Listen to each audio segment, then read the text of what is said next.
Carolina Hurricanes live to breathe another day, and they're going to be going to the city that never sleeps. The Hurricanes not going to sleep. They're going to game five, another series defining game against the New York Rangers. They win this one in regulation, 4-3. They got a power play goal. They got a freaking power play goal. They're like 1 for 16 right now, but this one actually mattered. You're watching Panthers Post. It's a special edition. Carolina Hurricanes. They are not dead. They are not dead. The storm is still brewing. It is live to fight another day against the New York Rangers. Let's start this one off at PNC Arena. They had freaking Austin Corbett, the new starting center for the Carolina Panthers. For now, he got the siren. He got that thing going on right now. They also have the guy from Southern Hospitality. But the fact that they had Carolina Panthers starting things off with the siren, getting everybody hyped up is only a good omen for the Carolina Panthers season coming up. I know they got rookie mini camps right now. They're going to focus on hockey, but I'm just saying could be a good thing. Could be a good omen for the Panthers coming up in this season. All right, so let's start things off.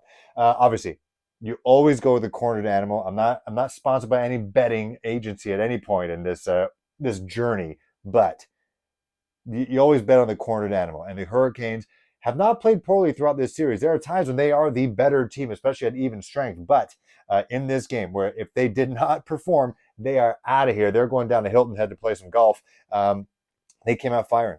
They're the cornered animal, and they rode behind the Eagle. Mr. Kuznetsov picked up during the trade deadline. He did the Eagle. He got that Eagle on. Shout out Nelly. Even though it's not St. Louis, he put the Canes up on the board 1-0 in this mental first period. It was no goal is safe.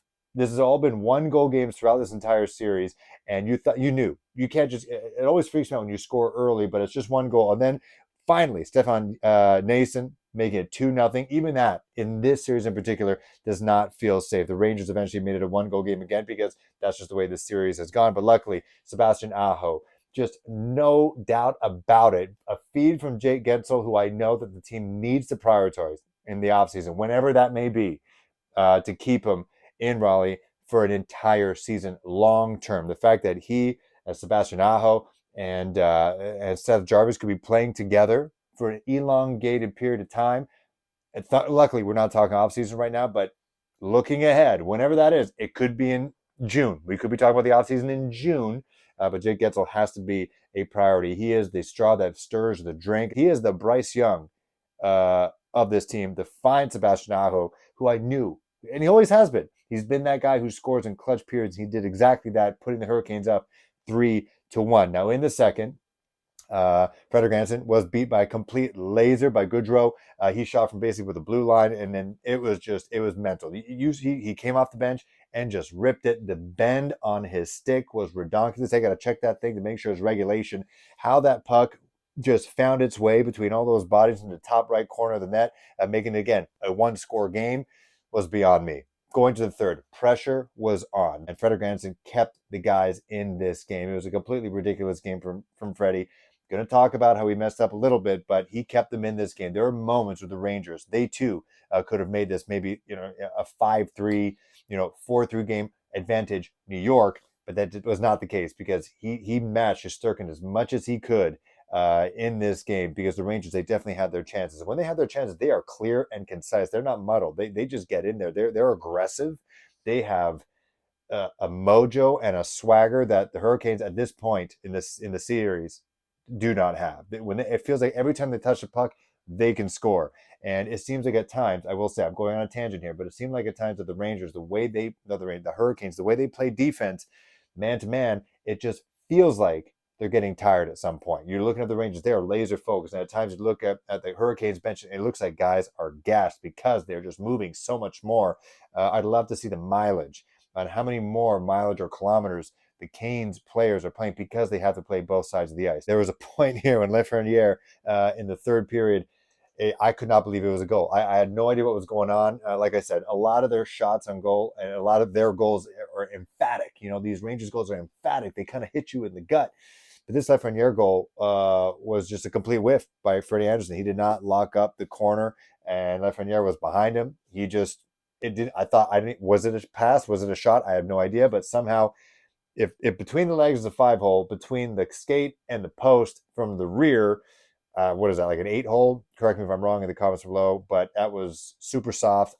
I think he looked either he has great hand-eye coordination, Lafreniere, and he saw this gaping hole right on the corner of his left eye and just shot it there. He seemed surprised. Tie game. And the last thing we wanted was going to overtime because it felt the momentum was completely on the Rangers side in that sense. No shade to the Canes. 100 level of PNC Arena was blue and red. It was a spattering of Rangers blue amongst the Carolina Hurricanes red, black, and white, and had your Whalers jerseys too. But whether they live in Raleigh anyways and decide I'm going to cheer on my home team, they could be going on a cup run right now. They're undefeated in the playoffs. I want to watch them advance to the next round, or they actually drove down because it's a short drive from New York State. Maybe either way, the momentum was fully on the Rangers side once that happened. It just seemed to be their moment. They haven't lost yet. They have this crazy fluky goal that's between the just basically he snuck it behind Anderson, and it's a tie game. And they're staring at destiny right now, just thinking, hey, you know what? This is just the way it is. We're just a team of destiny. Both teams hit the iron a couple of times, but it just felt at that moment, once it was a tie game, it was bare knuckle, like bare knuckle, white knuckle, all the knuckles in your face, knuckle sandwich, the rest of the regulation. It was stressing me out. And of course, the Canes had a moment where they had the power play. It was less than 4 minutes left to go. This was the moment. This is the gut check time. This is the mirror time. This is when you look at yourself in the reflection, like, hey, guys, we are over when it comes to the power play. It is ridiculous. Nobody's stepping up in that sense. 5-on-5, they're playing well. There are times they're better than the Rangers. But when you have the extra man, you're actually allowing goals, these shorthanded goals for the Rangers in the last game. But this was the moment. This was the season. And this was everything.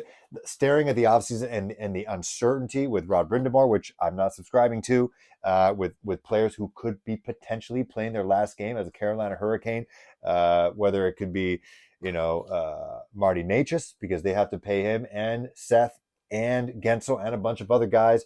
There's some dudes who could be playing their last game as a Carolina Hurricane, let alone the coach. I think he's going to be fine, but just want to let you know, in Toronto, they fired their head coach, Sheldon Keefe.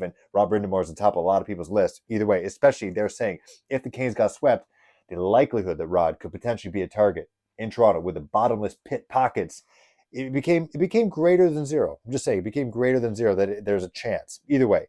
So this was a gut check moment. There's a big boy moment for the Carolina Hurricanes. What do? They stepped up.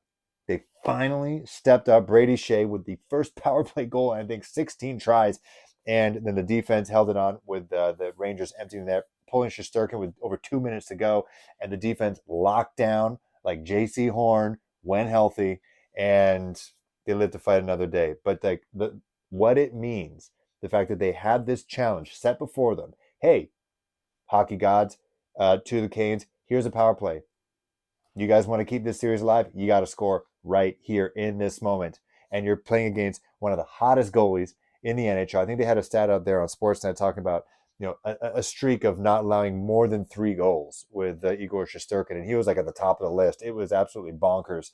They even dared to show the backup goalie with the Rangers. I think it's Jonathan Quick, and he just showed the camera away. He's like, "What are you looking at me for? I'm backing up Igor Shesterkin." But the fact that the Canes stepped up to the plate in a do or die situation at home, intensity is fierce, stress is absolutely through the roof, and they completed it.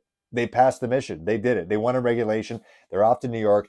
Game 5 on Monday, 7 o'clock. It's my day off. I cannot wait to actually drink some adult beverages and have a good time and watch, because I was working at the time. It's just very stressful. It's not fun. So very excited about this. Let me know how you guys feel about this game here. I'm going to try to do a video after game 5 as well. It's going to happen whenever that ends on Monday, hopefully in regulation.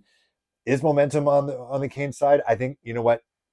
There are moments where they just could not capitalize when they had their moments to find the back of the net. Again, I talk about that breakaway with Jay Gensel. There was a couple times when they hit the iron. Both teams did. But there were times where they just had so many missed opportunities that this could have been put to bed before the third period, but it didn't happen. They weren't sharp.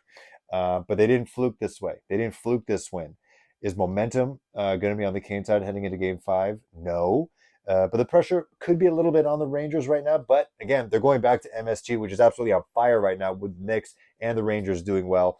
I think they're going to put this aside. They're going to want to look for the gentleman's sweep. So the effort that the Hurricanes gave for a good chunk of this game, Frederick Anderson to sharpen up a little bit because it's the margins are so thin in this series. They're going to be, if they do advance going to the next series, if you're taking on the Boston Bruins or the Florida Panthers, the margins are going to be so thin. You're up against a team that a lot of people think is a team of destiny right now in the New York Rangers, and they just feel like a cup winning team.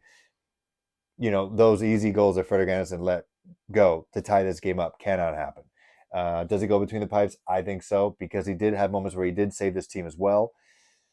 But for the offensive side, if you just got to be sharper, because you cannot let it's all been 1 point game, one goal games. I feel like it's going to be like that again.